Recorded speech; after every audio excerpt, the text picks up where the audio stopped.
미국사 뉴딜 정책으로 대공황을 극복하는 프랭클린 루스벨트. 루스벨트의 뉴딜 정책.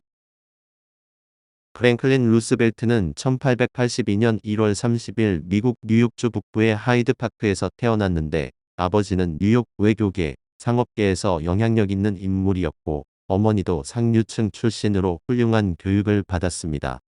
아들에게 엄격하면서도 구속하지 않았던 어머니의 교육 방식은 훗날 루스벨트에게 깊은 영향을 미쳤는데, 루스벨트는 가정교사에게서 라틴어, 불어, 독일어, 수학, 유럽 역사를 배웠습니다.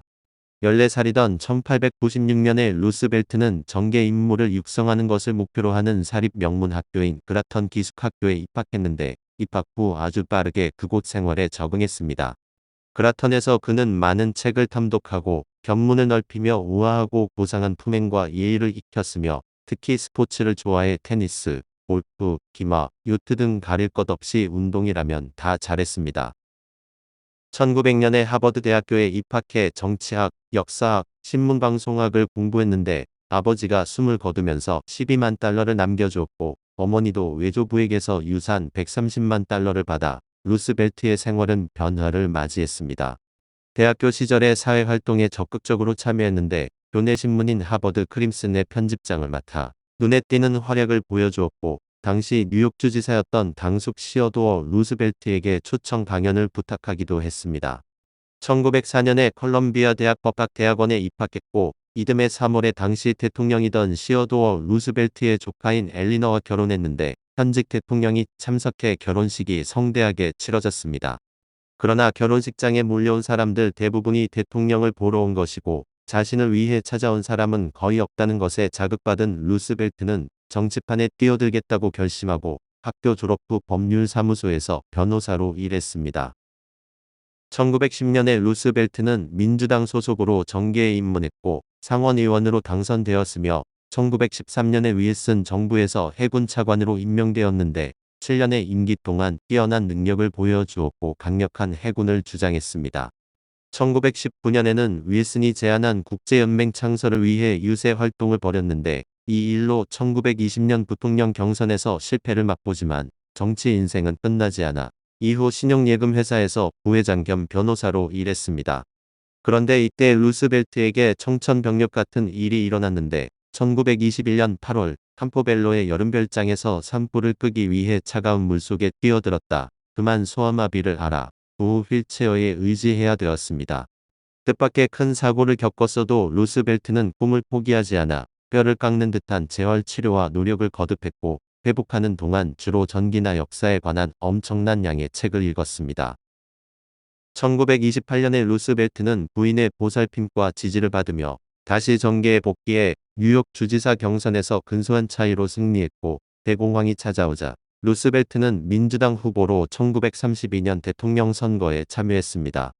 그는 공약으로 뉴딜 정책을 내걸었는데, 반박할 수 없는 연설과 굳은 신념, 실행 가능한 정치 공약으로 1933년의 후보를 압도적인 표 차이로 누르고 미국 제32대 대통령으로 당선되었습니다.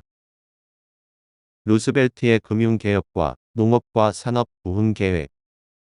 1933년 3월 4일 루스벨트는 취임 연설에서 두려워해야 할 것은 두려움 그 자체뿐이라는 사실을 굳게 믿는다고 말하고, 기업 지도자의 무능함과 실수가 당시의 경제 불황을 불러왔다고 지적했습니다.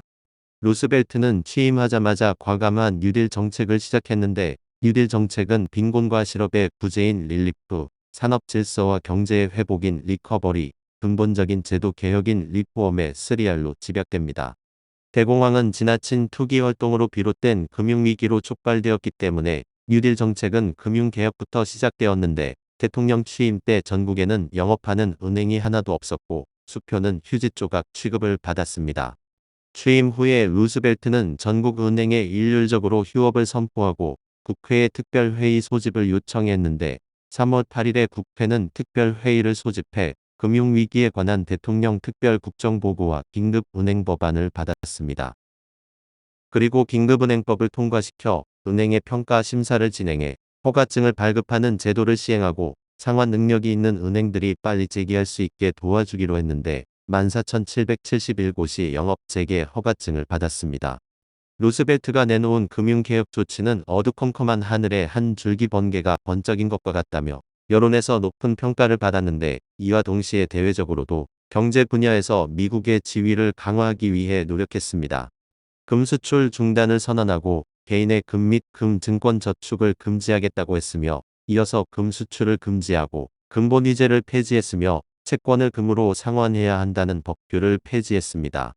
이 밖에도 루스벨트는 민심을 안정시키기 위해 퇴역군인 연금 등의 정부 지출을 삭감하는 방안을 제시했고, 그의 요구에 따라 국회는 금주법을 폐지하고 와인과 맥주의 판매를 합법화했습니다. 뉴딜 정책이 시행되던 시기에 루스벨트는 국회가 농업조정법을 통과시켜서 농업조정관리국을 설립했고, 이때부터 농민 소득 증대 운동이 시작되었는데, 첫 임무는 농업 경작지의 면적을 줄이는 것이었습니다. 이때 면화는 매년 재고가 쌓여 파운드당 5센트가 하락했는데, 면화 재배 농가들은 4천만 에이커의 토지에 새로 면화를 또 심어 구제할 방법은 심은 면화를 뽑도록 설득하고 보조금으로 보상해 주는 것이었습니다. 또한 농업조정관리국은 농업관리국과 농민공제조합의 건의에 따라 옥수수와 돼지고기의 잉여 생산물을 처치하기 위해 돼지 약 500만 마리를 사들여 도살해 농업 문제를 해결했습니다.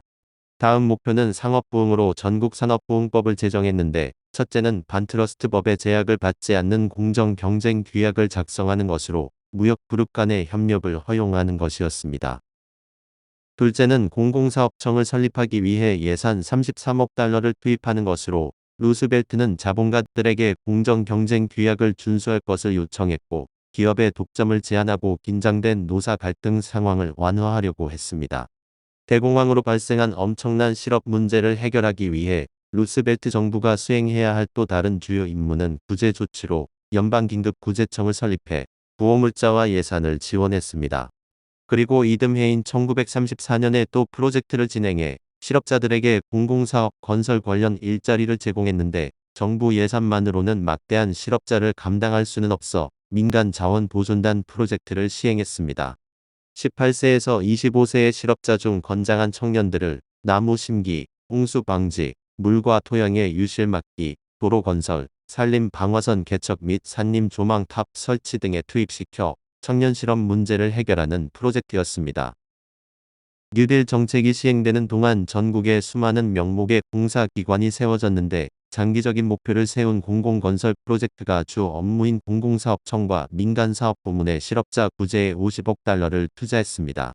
두 곳에 고용된 총 인원은 2,300만 명이 넘었고, 제2차 세계대전이 일어나기 전까지 정부가 구제 조치에 지출한 프로젝트 비용과 약간의 직접 구제 비용은 180억 달러에 이르렀습니다.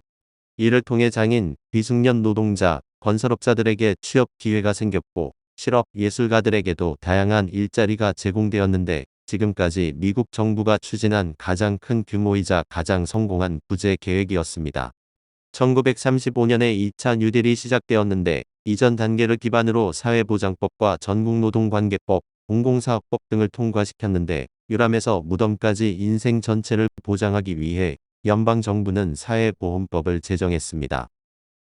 1937년 루스벨트는 공정근로기준법을 제정하는데, 주 40시간 근무제, 시간당 최저 40센트 보장, 아동노동 금지, 위험산업의 미성년 노동자 고용 금지 등 조항이 포함되었습니다. 사회보험 제도를 시행하는 데 필요한 연방정부의 경비 재원을 마련하기 위해 수입과 자산 수준에 따라 세금을 징수하는 누진세를 실행했는데, 1939년 들어 루스벨트가 시행한 뉴딜 정책은 큰 성과를 거두었습니다. 뉴딜은 미국 사회와 경제 활동에 큰 영향을 미쳐 1935년부터 미국의 모든 경제 지표는 차츰 안정세로 돌아서며 상승했고, 국민 총생산은 1933년에 742억 달러에서 1939년에 2049억 달러로 증가했습니다. 1,700만 명이던 실업자 수도 800만 명으로 크게 줄었고, 국가에 대한 국민의 신뢰도 회복해 위기에 빠졌던 미국은 이로써 심각한 사회 동요가 일어나는 상황을 피하고 파시즘이 파고들 수 있는 위협에서 벗어났습니다. 또한 이 일은 나중에 미국이 반파시즘 전쟁에 참여하는 데 큰 영향을 미쳤고, 제2차 세계대전 이후 미국 사회 경제의 발전 방향을 결정지었습니다. 오늘 미국사는 뉴딜 정책으로 대공황을 극복하는 프랭클린 루스벨트였습니다.